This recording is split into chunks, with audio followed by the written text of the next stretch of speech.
Hello students.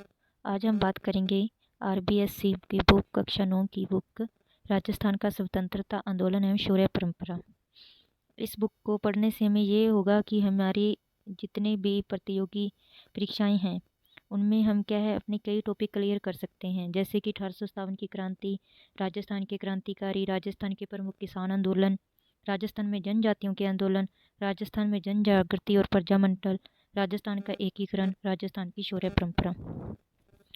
हम chapter 1 से start करेंगे 1857 की क्रांति। पहला चैप्टर है 1857 की क्रांति, तो आज हम करेंगे 1857 की क्रांति। तो चलो स्टार्ट करते हैं 1857 की क्रांति। मुगल साम्राज्य के पतन के पश्चात देश में उत्पन्न अराजकता से राजस्थान भी अछूता नहीं रहा। सब और क्या है, अराजकता फैल गई थी, अत्याचार हो रहे थे, दंगे हो रहे थे।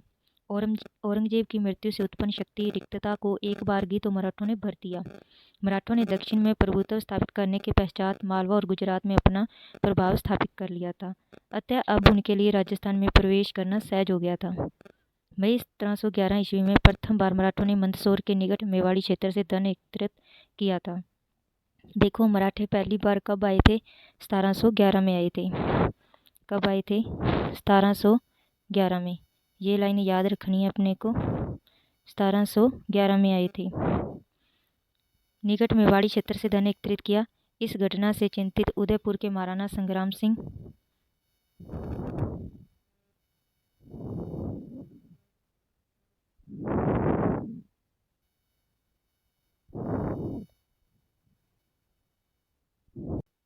हम बात करेंगे कक्षा 9 की पुस्तक राजस्थान अध्ययन के चैप्टर फर्स्ट के बारे में, जिसका नाम है, टाइटल है 1857 की क्रांति। तो आज हम 1857 की क्रांति के बारे में विस्तार से जानेंगे। मुगल साम्राज्य के पतन के पश्चात देश में उत्पन्न अराजकता से राजस्थान भी अछूता नहीं रहा। औरंगजेब की मृत्यु से उत्पन्न शक्ति रिक्तता को एक बार की तो मराठों ने भर दिया। मराठों ने दक्षिण में प्रभुत्व स्थापित करने के पश्चात मालवा और गुजरात में अपना प्रभाव स्थापित कर लिया था। अतः अब उनके लिए राजस्थान में प्रवेश करना सहज हो गया था। मई 1711 ईस्वी में प्रथम बार मराठों ने मंदसौर के निकट मेवाड़ी क्षेत्र से धन एकत्र किया था। इस घटना से चिंतित उदयपुर के महाराणा संग्राम सिंह ने पहले जयपुर के शासक जयसिंह और बाद में मुगल बादशाह मोहम्मद शाह से मराठा समस्या के बारे में विचार विमर्श किया था। क्या हुआ? जो उदयपुर के महाराणा संग्राम सिंह ने सबसे पहले किससे बात की? जयपुर के शासक जयसिंह से और मुगल बादशाह मोहम्मद शाह से मराठा की, क्योंकि मराठों के क्या है, अत्याचार बढ़ रहे थे, वो लूटपाट करने आते थे। 1724 ईस्वी के बाद राजस्थान में मराठा आक्रमणों में तेजी आई। 1711 ईस्वी में लूटपाट करके चले जाते थे, फिर क्या 1724 में इनके क्या आक्रमण बार बार बढ़ने लगे। इसी बीच अप्रैल 1734 ईस्वी में बूंदी के पदच्युत शासक बुद्ध सिंह ने मराठा सहायता प्राप्त कर दलेल सिंह को गद्दी से हटा दिया। देखो, ये जो बूंदी का शासक था बुद्ध सिंह, इसने क्या है कि मराठों की सहायता ली और उसने दलेल सिंह को गद्दी से हटा दिया और खुद गद्दी पर बैठना चाहा। राजस्थान के किसी शासक द्वारा आंतरिक संघर्ष में मराठों को आमंत्रित करने का ये प्रथम अवसर था, और ये अवसर किसने दिया? बूंदी के शासक बुद्ध सिंह ने। बाद में तो राजस्थान में मराठों का हस्तक्षेप बढ़ता ही गया। 1735 ईस्वी में मालवा पर अधिकार करने के बाद मराठों को राजस्थान पर आक्रमण करने के लिए एक आसान मार्ग मिल गया। राजस्थान में मराठे कोटा, मेवाड़, डूंगरपुर, बांसवाड़ा घुसपैठ कर वहां से धन पाने के लिए कुछ समय तक संतुष्ट रहे, लेकिन शीघ्र वे राजाओं को नहीं वरन सेठ साहूकारों को भी लूटने लगे। उन्होंने राजस्थान के नरेशों के आंतरिक मामलों में हस्तक्षेप करना भी प्रारंभ कर दिया। बूंदी, जोधपुर और जयपुर रियासतों में उनका प्रवेश इसी बहाने हुआ। देखो, 1735 ईस्वी में मालवा पर अधिकार करने के बाद मराठों को राजस्थान पर आक्रमण करने के लिए एक आसान मार्ग मिल गया था, क्योंकि उन्होंने मालवा पर अधिकार कर लिया था और राजस्थान में उनके आने का रास्ता क्या है, साफ हो गया। राजस्थान में मराठे पहले कोटा में आए, मेवाड़ में आए, डूंगरपुर, बांसवाड़ा में घुसपैठ कर वहां से धन पाने के बाद कुछ समय तक संतुष्ट रहे, लेकिन शीघ्र ही वे राजाओं को ही नहीं वरन सेठ साहूकारों को भी लूटने लगे। जहाँ से उनको धन मिलता था वो वहीं लूटपाट करते थे। उन्होंने राजस्थान के नरेशों के आंतरिक मामलों में हस्तक्षेप करना भी प्रारंभ कर दिया। देखो, वो इनके क्या है, पर्सनल मामलों में भी इंटरफेयर करने लगे, सीधी सी बात है। बूंदी, जोधपुर, जयपुर रियासतों में उनका प्रवेश इसी बहाने हुआ। नादिर शाह के आक्रमण के समय भी मराठों ने हिंदू धर्म के नाम पर राजस्थान के राजाओं को संगठित करने का प्रयास किया। नादिर शाह का आक्रमण हुआ था, मराठों ने क्या किया, हिंदू धर्म के नाम पर राजस्थान के राजाओं को एकत्र किया, लेकिन मुगल दरबार में दलबंदी के कारण राजपूत शासक भी परस्पर लड़ने लगे। क्या है, दल बन गए। मुगल दरबार में क्या है, अलग अलग क्या है, दलबंदी बन गई। इस प्रकार केंद्र में उत्पन्न शून्यता की पूर्ति के लिए मराठा राजस्थान में आने लगे। शाहू ने पेशवा बाजीराव को राजस्थान से चौथ और सरदेशमुखी प्राप्त करने का आदेश दिया। ये मराठों के क्या है, कर हैं। मराठे किस प्रकार के कर लेते थे, चौथ और सरदेशमुखी। ये क्वेश्चन सेकंड ग्रेड में बहुत बार पूछा गया है कि चौथ और सरदेशमुखी क्या है, तो ये मराठों के कर हैं। ठीक है, तो किसे आदेश दिया था, पेशवा बाजीराव को। और कहाँ से लेने के लिए, राजस्थान से। 1732 ईस्वी में सवाई जयसिंह जो मालवा का सूबेदार बना। देखो ध्यान रखना इस सन को, 1732 ईस्वी में सवाई जयसिंह जो मालवा का सूबेदार बना है, उसे मराठों ने क्या है, घेर लिया। जयसिंह ने पराजय स्वीकार कर ली और 28 परगने मराठों को देने पड़े। जयसिंह क्या है, मालवा का सूबेदार बना, मराठों ने उसके ऊपर आक्रमण कर दिया। जयसिंह ने पराजय स्वीकार कर ली और 28 परगने क्या है, मराठों को देने पड़ गए उसे। 1761 से 1791 के मध्य राजस्थान में राजपूत शासकों की कमजोर स्थिति के कारण विभिन्न राज्यों पर मराठों का प्रभुत्व हो गया।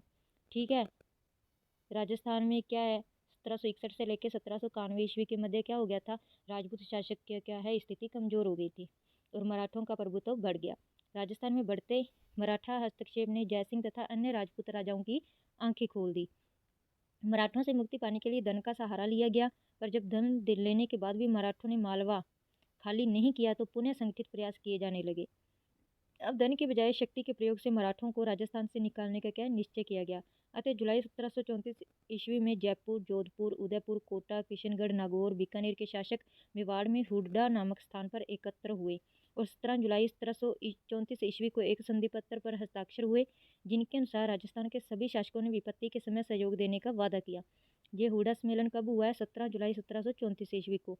17 जुलाई 1734 ईस्वी को हुड्डा सम्मेलन हुआ। ये बहुत बार क्वेश्चन पूछा गया और सभी बड़ी बड़ी रियासतें जैसे कि जयपुर, जोधपुर, उदयपुर, कोटा, किशनगढ़, नागौर, बीकानेर, ये कोई छोटी मोटी रियासतें नहीं थी, ये बड़ी बड़ी रियासतें थी। इन्होंने क्या एक हुड्डा नामक स्थान पर इकट्ठे हुए और इन्होंने क्या संधि पत्र पर हस्ताक्षर करके क्या वादा किया कि कोई किसी भी शासक को अगर विपत्ति आती है, कोई विपदा आती है, तो हम क्या है, साथ देंगे। वर्षा ऋतु के बाद मराठों के विरुद्ध कार्रवाई हेतु रामपुरा में एकत्र होना तय किया गया। किसी राजा के शत्रु को अपने राज्य में आश्रय या शरण न देने की शपथ भी ली गई, परंतु इस सम्मेलन के वांछित परिणाम नहीं निकले क्योंकि रियासती शासकों में आपसी द्वेष थे। देखो बीच में एक दूसरे से ये क्या है, द्वेष भी रखते थे, ईर्ष्या भी करते थे। प्रतिभा संपन्न और क्रियाशील नेतृत्व का अभाव रहा। कोई भी ऐसा नहीं था जो इस सम्मेलन का क्या है, नेतृत्व कर सके। रियासतों की स्वार्थी नीतियां और कार्य संभवतः सम्मेलन की असफलता के लिए उत्तरदायी थे। सभी रियासतों की अपनी अपनी स्वार्थी नीतियां थी। ठीक है, इसीलिए ये सम्मेलन भी क्या हो गया, असफल हो गया। 1735 ईस्वी में मुगल सम्राट और राजपूत शासकों की सेनाओं ने मराठों को खदेड़ने का पुनः असफल प्रयास किया। 1735 में मुगल सम्राट और राजपूत शासकों ने मिलकर के मराठों को क्या है, खदेड़ने का प्रयास किया, लेकिन ये प्रयास भी असफल रहा। पेशवा अक्टूबर 1735 ईस्वी में उत्तर भारत की यात्रा पर निकला। अब जो पेशवा था वो अक्टूबर में उत्तर भारत की यात्रा ऊपर की तरफ आया 1735 ईस्वी में। उसने महाराजा जगत सिंह का आतिथ्य स्वीकार किया और उपहार तथा चौथ का समझौता हुआ। फिर वह जयपुर आया। जय सिंह ने मराठों और मुगल सम्राटों में समझौता करवाना चाहा। जय सिंह ने क्या है, मुगल सम्राट और मराठों में क्या है, समझौता करवाने की सोची, पर वो भी क्या असफल रहा। पेशवा की राजस्थान यात्रा का परिणाम यह निकला कि मुगलों के साथ साथ राजपूत मराठों के भी करदाता बन गए। अब जो राजपूत थे, मुगलों को तो वो कर देते ही देते थे, लेकिन अब उनको क्या, मराठों को भी कर देना पड़ता था। 1738 ईस्वी में मुगल सम्राट की ओर से निजाम को बिना युद्ध किए ही दुरा सराय की अपमानजनक संधि करनी पड़ी। ठीक है, जिसके अनुसार मराठों को मालवा की सूबेदारी और 50 लाख रुपए प्राप्त हुए। ये क्या है, एक अपमानजनक संधि थी, इसलिए थी क्योंकि साथ में तो उन मराठों को मालवा की सूबेदारी मिल गई और साथ में उनको क्या है, 50 लाख रुपए भी प्राप्त हुए। 1742 ईस्वी में मराठों ने मारवाड़ में प्रविष्ट होकर 1742 में मराठों ने मारवाड़ में प्रविष्ट होकर सोजत, रायपुर और जतारण परगनों में चौथ वसूल करना आरंभ कर दिया। 1787 ईस्वी में राजपूतों ने संगठित होकर तुंगा नामक स्थान पर मराठों को परास्त किया। कहाँ पर परास्त किया, राजपूतों ने संगठित होकर तुंगा नामक स्थान पर। किसको परास्त किया, मराठों को। किस ईस्वी में, 1787 ईस्वी में। 1791 ईस्वी के बाद मराठा शक्ति क्षीण होने लगी। इस समय दक्षिण भारत में अंग्रेजों ने अपने पैर जमा लिए थे और वे राजस्थान में घुसने का प्रयास कर रहे थे। अब क्या है, राजस्थान के जो शासक थे वो मुगलों को कर देते थे और क्या है, इस फिर बाद में उन्होंने मराठों को भी कर देना स्वीकार कर लिया। अब तीसरे वो अभी एक और है अंग्रेज, इस और क्या है, अभी घुसने का क्या है, प्रयास कर रहे हैं, पांव जमा रहे हैं। कहाँ, राजस्थान में। राजस्थान के राज्यों में उत्तराधिकार के संघर्ष और सामंती प्रतिस्पर्धा के कारण उनकी राजनीतिक स्थिति कमजोर हो गई। अब क्या है, 1791 ईस्वी में अंबाजी इंगले ने मेवाड़ के महाराणा को सहयोग दिया। किसने सहयोग दिया? मेवाड़ के महाराणा को 1791 ईस्वी में अंबाजी इंगले ने। फलस्वरूप डूंगरपुर, बांसवाड़ा, प्रतापगढ़ आदि क्षेत्रों पर मेवाड़ के महाराणा का क्या हो गया? अधिकार हो गया। कौन कौन से? डूंगरपुर, बांसवाड़ा और प्रतापगढ़ पर। परंतु रियासती घरानों के आपसी वैमनस्य के कारण अंबाजी इंगले पूर्णतः सफलता प्राप्त नहीं पा सके। 1795 ईस्वी में मेवाड़ पर चुंडावतों का अधिकार हो गया। मेवाड़ पर 1795 ईस्वी में किसका अधिकार हो गया? चुंडावतों का अधिकार हो गया। अतः उनका अन्य शासकीय समूहों के साथ संघर्ष शुरू हो गया। 1802 ईस्वी में अमीर खां पिंडारी ने नाथद्वारा पर अधिकार कर लिया। अमीर खां पिंडारी ने नाथद्वारा पर क्या है? अधिकार किया। कब किया? 1802 ईस्वी में। भीम सिंह रियासती घरानों की आपसी वैमनस्य को नियंत्रित नहीं कर पाए। 1803 ईस्वी में मेवाड़ के शासक ने जयपुर नरेश के माध्यम से अंग्रेजों से संधि करने का प्रयास किया। 1803 ईस्वी में मेवाड़ के शासक ने जयपुर नरेश के माध्यम से अंग्रेजों से संधि करने का प्रयास किया, पर वह असफल रहे। अब उनके पास एक ही रास्ता था कि वो अंग्रेजों की सहायता लें और मराठों से क्या है? छुटकारा पाएं। इसीलिए वो क्या है? अंग्रेजों से संधि करना चाहते थे। 1793 ईस्वी से 1813 ईस्वी के मध्य जोधपुर की अवस्था का मुख्य कारण सामंती प्रतिस्पर्धा थी, संकीर्णता थी और उत्तराधिकार का संघर्ष था। सभी रियासतों में यही एक प्रमुख समस्या होती थी। एक तो उत्तराधिकार का संघर्ष होना, एक सामंती प्रतिस्पर्धा सबसे ज़्यादा होना। दोनों ही पक्षों ने भाड़ेत सैनिकों को ऊंची धनराशि देकर अपनी ओर मिलाने का प्रयास किया। परिणामतः राजा आर्थिक संकट से क्या है? गिर गया। राजस्थान के शासकों ने मराठों के बढ़ते आतंक से मुक्ति पाने के लिए मराठों के शत्रु अंग्रेजों से मित्रता करने के प्रयास शुरू कर दिए। अभी भी मैंने बताया था ना कि मराठों के आतंक से मुक्ति पाना चाहते थे राजस्थान के शासक, इसलिए उन्होंने क्या है? अंग्रेजों की सहायता लेने के लिए सोची। पर इनको आगे जाके पता चलेगा जी जो अंग्रेज हैं ये इनसे भी बड़े आतंकवादी हैं, मराठों से भी बड़े आतंक हैं फैलाने वाले हैं। सर्वप्रथम जयपुर के महाराजा पृथ्वी सिंह ने 1776 ईस्वी में अपने एक प्रतिनिधि को गवर्नर जनरल के पास भेजा और अंग्रेजों से मैत्री की इच्छा प्रकट की। सबसे पहले प्रयास किसने किया? जयपुर के महाराजा पृथ्वी सिंह ने। और कब किया? 1776 में। अंग्रेजों से संधि, जहाँ मित्रता की इच्छा प्रकट की उन्होंने, वो संधि करना चाहते थे। जोधपुर राज्य ने भी ऐसा ही प्रयास किया, पर वह सफल नहीं हुआ। 1803 ईस्वी में अपनी नीति में परिवर्तन कर अंग्रेज भी राजपूत राज्यों से संधि करने के इच्छुक हो गए। नवंबर 1803 ईस्वी में अंग्रेज सेनापति लॉर्ड लेक ने राजस्थान की उत्तरी पूर्वी सीमा पर स्थित लासवाड़ी के रण क्षेत्र में सिंधिया को निर्णायक रूप से परास्त कर दिया। मराठों के इसी पराजय ने राजपूत शासकों लिए मराठों की अधीनता से मुक्ति का स्वर्णावसर प्रदान कर दिया। मराठों की पराजय होगी, ठीक है, और राजपूत शासकों लिए मराठों की अधीनता से मुक्ति मिल, और उनको क्या मुक्ति मिल गई, उनसे अवसर प्राप्त हो गया कि हम क्या है? मराठों से भी मुक्ति पा लेंगे। किनकी वजह से मुक्ति पा लेंगे? अंग्रेजों की वजह से मुक्ति पा लेंगे। 1803 ईस्वी की संधि की शर्तों में तय किया गया कि दोनों एक दूसरे के प्रति मैत्रीपूर्ण व्यवहार रखेंगे। कंपनी इस राज्यों से खिराज नहीं लेगी, ठीक है, आंतरिक मामलों में भी हस्तक्षेप नहीं करेगी। इन राज्यों की सुरक्षा का दायित्व कंपनी पर होगा। अन्य राज्यों से विवाद कंपनी की सहायता से सुलझाए जाएंगे इत्यादि ऐसी ऐसी शर्तें रखी गई। भरतपुर, अलवर, जयपुर, जोधपुर आदि ने भी संधि पर हस्ताक्षर कर दिए। 1811 ईस्वी में सेटन के स्थान पर चार्ल्स मैडकॉक दिल्ली का रेजिडेंट बन गया। उसने गवर्नर जनरल लॉर्ड मिंटो को सुझाव दिया कि मराठों, अमीर खां और पिंडारियों की विध्वंसकारी कार्रवाइयों को समाप्त करने के लिए ब्रिटिश संरक्षण में राजपूत राज्यों का एक संघ बना लिया जाए। तत्कालीन गवर्नर लॉर्ड हेस्टिंग्स सभी विरोधियों का दमन करके भारत में कंपनी की सर्वोच्च सत्ता स्थापित करना चाहता था, किंतु यह तभी संभव था कि जब होलकर और सिंधिया को उनके राज्यों में सीमित कर दिया जाता और पिंडारियों की शक्ति का दमन किया जाता। इसके लिए राजपूत राज्यों को संरक्षण में लेना अंग्रेजों के लिए क्या था? अनिवार्य था, क्योंकि ये राज्य ही सिंधिया, होलकर और पिंडारियों के प्रभाव क्षेत्र में थे। अतः अंग्रेजों ने 5 नवंबर 1817 ईस्वी को होलकर से नई संधि करके राजस्थान के राज्यों के साथ संधि करने का अधिकार प्राप्त कर लिया। अभी हम ऊपर एक सारणी देखेंगे जो कि बहुत जरूरी है। राजस्थान में क्रांति के समय रियासती शासक पूछे जाते हैं कि राजस्थान में क्रांति के समय शासक कौन था? कोटा रियासत का शासक कौन था? राम सिंह। जोधपुर रियासत का तख्त सिंह, याद रखना है इसको। 1857 की क्रांति के समय कोटा रियासत का शासक था राम सिंह, जोधपुर रियासत का तख्त सिंह, भरतपुर रियासत का जसवंत सिंह, उदयपुर रियासत का स्वरूप सिंह, जयपुर रियासत का राम सिंह द्वितीय, सिरोही रियासत का शिव सिंह, धौलपुर रियासत का भगवंत सिंह, बीकानेर का सरदार सिंह, करौली का मदन पाल, टोंक रियासत का नवाब वजीरुद्दौला, बूंदी का राम सिंह, अलवर रियासत का विनय सिंह, जैसलमेर रियासत का रंजीत सिंह, झालावाड़ रियासत का पृथ्वी सिंह, प्रतापगढ़ रियासत का दलपत सिंह, बांसवाड़ा का लक्ष्मण सिंह और डूंगरपुर का उदय सिंह। ये सब चीज़ें क्या ध्यान में रखनी है कि किस रियासत का कौन सा शासक था राजस्थान में क्रांति के समय, ये बहुत ही ज़्यादा पूछे जाते हैं। चलो आगे बढ़ते हैं। इधर मेटकोप का निमंत्रण मिलते ही करौली, कोटा, उदयपुर, बीकानेर, किशनगढ़, जयपुर, जैसलमेर आदि ने कंपनी से संधि कर ली। सबसे अंत में 1823 ईस्वी में सिरोही राज्य से संधि की गई। ये भी बहुत बार पूछा गया है कि सबसे अंत में संधि करने वाला जो राज्य था वो कौन सा था। सिरोही राज्य है। देखो पहले इनको जिला नहीं बोला जाता था, तब ये अलग अलग क्या है राज्य थे, रियासतें थी। ठीक है। सबसे अंत में संधि किस राज्य ने की थी? सिरोही राज्य ने की थी। कब की थी? 1823 ईस्वी में। किनके साथ? कंपनी के साथ। इस प्रकार 1817 ईस्वी से 1823 ईस्वी के दौरान राजस्थान पर स्थापित यह ब्रिटिश आधिपत्य 1947 ईस्वी में स्वतंत्रता प्राप्ति तक अक्षुण्ण रहा। 1817 से ये बात स्टार्ट होती है। अंग्रेजों ने जब क्या है राजस्थान में प्रवेश किया, संधि की। ठीक है।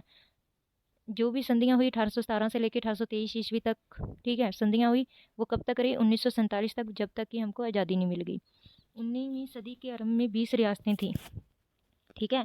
इनमें से 17 तो राजपूत थी, 2 जाट थी, एक मुस्लिम शासक जो कि टोंक द्वारा शासित थी। इन राज्यों के साथ की गई संधियों में कुछ सामान्य शर्तें थी तो कुछ विशिष्ट जो उस राज्य से संबंधित थी। संधि की सामान्य शर्तें इस प्रकार थी। विशिष्ट थी वो शासकों के साथ थी, अलग अलग रियासतों के अलग अलग शासकों के साथ थी, लेकिन सभी में जो कॉमन थी वो इस प्रकार थी। संधि द्वारा रियासती शासकों ने अंग्रेजों की सर्वोच्चता स्वीकार कर ली कि अंग्रेज महान है, सर्वोच्च हैं, वही हमारी सुरक्षा कर सकते हैं। अंग्रेजों ने रियासती राजाओं का विषानुगत राज्याधिकार स्वीकार कर लिया। अंग्रेजों ने क्या किया? रियासती राजाओं का विषानुगत राज्याधिकार स्वीकार कर लिया कि वंश से दूसरे वंश में क्या है कि जैसे जैसे आगे आगे वंश बढ़ेंगे वैसे वैसे क्या है राज्याधिकार स्वीकार कर लिया। अंग्रेजों ने बाहरी आक्रमण से प्रत्येक राज्य की सुरक्षा करने और आंतरिक शांति एवं व्यवस्था बनाए रखने में सहायता का आश्वासन दिया। संधि करने वाले प्रत्येक राज्य में एक अंग्रेज पॉलिटिकल एजेंट रखना तय किया गया। साथ ही यह आश्वासन दिया गया कि पॉलिटिकल एजेंट उनके राज्य कार्यों में हस्तक्षेप नहीं करेंगे। लेकिन यही पॉलिटिकल एजेंट जो हर एक स्टेट में रखा गया है, अंग्रेजों ने जो पॉलिटिकल, यही सबसे ज़्यादा हस्तक्षेप करेगा, क्योंकि अंग्रेज अपनी जुबान पर रही नहीं थे। संधि की शर्तें उन्होंने पूरी तरह से मानी नहीं थी। ब्रिटिश संरक्षण के बदले रियासती शासकों को अपनी विदेश नीति अंग्रेजों को सौंपनी पड़ी। अपने आपसी विवादों को अंग्रेजों की मध्यस्थता हेतु प्रस्तुत करने का वादा करना पड़ा। देखो कि जो भी हमारे परस्पर विवाद होंगे वो क्या है अंग्रेजों के को बीच में लाकर ही सुलझाए जाएंगे। आवश्यकता पड़ने पर रियासती शासक अपने राज्यों के समस्त सैनिक साधन अंग्रेजों के सुपुर्द कर देंगे। अंग्रेजों को वार्षिक खिराज देने संबंधी धारा सभी राज्यों की संधियों में अलग अलग थी। खिराज की यह राशि निर्धारित करने के लिए मराठों को दिए जाने वाले खिराज को आधार बनाया गया था। खिराज क्या था? कर था। अब अंग्रेजों को भी टैक्स पे करना पड़ेगा। ब्रिटिश संरक्षण स्वीकार करने के फलस्वरूप राजस्थान के रियासती नरेशों को सुरक्षा तो प्राप्त हुई, पर उन्हें अपनी स्वतंत्रता खोनी पड़ी। सुरक्षा अगर उनको प्राप्त हुई है तो उन्होंने अपनी स्वतंत्रता भी खो दी है। क्यों खो दी है? कि सब तरफ तो अधिकार किसका हो गया? अगर आपसी झगड़े होते हैं तो भी अंग्रेज सुलझाएंगे, सुरक्षा भी अंग्रेज करेंगे। अगर बात आती है राज्याधिकार की, अगर उत्तराधिकार की, तो भी अंग्रेजों का क्या है उसके अंदर इंटरफेयर हो गया। तो ये अंग्रेजों ने एक तरह से संधि ऐसे की कि उनको चारों तरफ से घेर लिया। उपयुक्त संधियों का राजस्थान के राज्यों पर बहुविध प्रभाव पड़ा। कंपनी सरकार को नियमित रूप से किराया देने से राजस्थान के राज्यों की आर्थिक स्थिति क्या है? कमजोर होगी। पॉलिटिकल एजेंट राज्य में व्यवस्था बनाए रखने के नाम पर निरंतर हस्तक्षेप करने लगे। अभी मैंने पहले क्या बताया था कि उन्होंने क्या संधि की शर्त क्या थी कि वो हस्तक्षेप नहीं करेगा, लेकिन यही पॉलिटिकल एजेंट क्या है सबसे ज़्यादा हस्तक्षेप करने लगा। शासन कार्य अधिकारों में आई कमी के कारण राजा शासन संबंधी कार्यों के प्रति उदासीन रहने लगे। ऐसी परिस्थितियों में ब्रिटिश पॉलिटिकल एजेंट राज्य में तानाशाह बन गए। कंपनी द्वारा खिराज वसूल करने के अलावा समय समय पर कई खर्चे बढ़ा थोप दिए जाते थे। अंग्रेजों ने राज्यों के आर्थिक साधनों पर भी अधिकार करने का प्रयास किया। नमक उत्पादन के प्रमुख क्षेत्र सांबर झील, मेवाड़ के अफीम उत्पादन क्षेत्रों पर अधिकार कर लिया गया। शांति और व्यवस्था बनाए रखने के नाम पर लगभग सभी राज्यों में अंग्रेजी सैनिक टुकड़ियां स्थापित कर दी गई, जिनका खर्च भी संबंधित राज्यों को ही वहन करना पड़ता था। बारीकी राज पर ब्याज और अन्य खर्चों के थोपे जाने के फलस्वरूप राज्यों की आर्थिक स्थिति क्या है? कमजोर हो गई। ये मराठों से भी ज़्यादा खतरनाक निकले। राजस्थान के शासकों ने मराठा आतंक से सुरक्षा तथा अपने सामंतों पर नियंत्रण स्थापित करने के लिए ही अंग्रेजों के साथ 1818 ईस्वी में संधि की थी। संधि संपन्न होने के बाद राजपूत शासकों ने अंग्रेजों की सहायता से सामंतों की शक्ति कुचलने का प्रयास किया। कालांतर